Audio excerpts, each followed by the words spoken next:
ambao tumesema ni mita 3 kwa mita 3.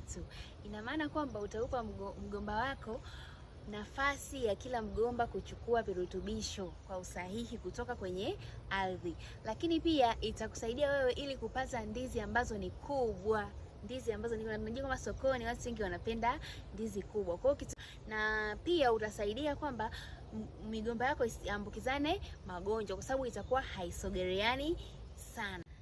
Kwenye kuchagua sasa kipando, chini kitunguu kinabidi kiwe kinene, lakini kadri tunavyopanda kinakuwa chembamba na juu kabisa majani yake yanakuwa ni membamba.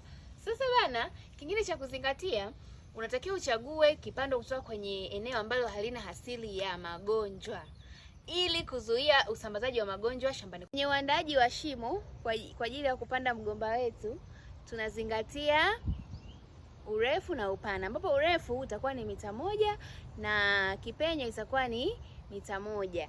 Lakini pia tunapokuwa tunachimba shimo inabidi tofautishe udongo. Kuna udongo wa juu na udongo wa chini. Udongo wa juu unakuwa na rutuba tofauti na ule udongo wa chini. Kwa udongo wa juu tutachimba, tutaweka pembeni, na udongo ule unaofuatia ambao hauna rutuba nzuri tutaweka pembeni.